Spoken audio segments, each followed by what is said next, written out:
પહેલો સવાલ અમિતજી આવી રહ્યો છે, ઉમેશભાઈ કાપડિયાનો આવી રહ્યો છે. એમનો જે સવાલ છે મનપ્પુરમ ફાઇનાન્સ ઉપર છે. તો એમણે જે આપણને સવાલ પૂછ્યો છે કે મનપ્પુરમ ફાઇનાન્સના 500 શેર તેઓ ધરાવી રહ્યા છે, 236ના ભાવમાં એમણે લીધા છે અને એ જાણવા માંગે છે કે આ સ્ટોકમાં શું કરવું. જો શોર્ટ ટર્મનો વ્યૂ રાખવો હોય તો શોર્ટ ટર્મ એટલે કેટલા વખત માટે આને હોલ્ડ કરવા જોઈએ, અને જો આપની સલાહ લોંગ ટર્મમાં બનતી હોય તો કેટલા વખત માટે હોલ્ડ કરવા જોઈએ. તો મનપ્પુરમ ફાઇનાન્સમાં શું કરવું એમનો સવાલ છે. ફરી એક વખત જણાવી દઉં, બસ 500 શેર છે, 236ના ભાવના એમની પાસે. મનપ્પુરમની વાત કરીએ તો એક 250ના ટ્રેલિંગ સ્ટોપ સાથે તમે હોલ્ડ કરી શકો છો ઉપરમાં 286 અને 320ના ટાર્ગેટ માટે.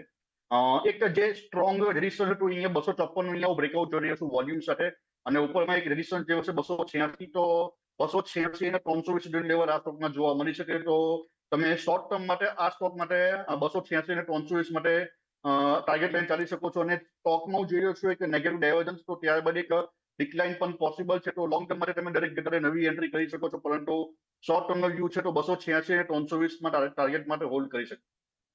ઓકે, તો અહીંયા આગળથી ઉમેશભાઈ માટે જે સલાહ છે, શોર્ટ ટર્મ માટે 286થી 320ના ટાર્ગેટ બની શકે છે, 250ના સ્ટોપલોસ સાથે હોલ્ડ કરો. અને જો લોંગ ટર્મનો વ્યૂ તમારે રાખવો હોય તો દરેક ઘટાડે તમે અહીંયા આગળથી એન્ટ્રી લઈ શકો છો, અને એટલે સ્ટ્રેગર્ડ બાઇંગ કરવાનું રહેશે. તો આ એક સલાહ મનપ્પુરમ ફાઇનાન્સ ઉપર બની રહી છે. ત્યારે જ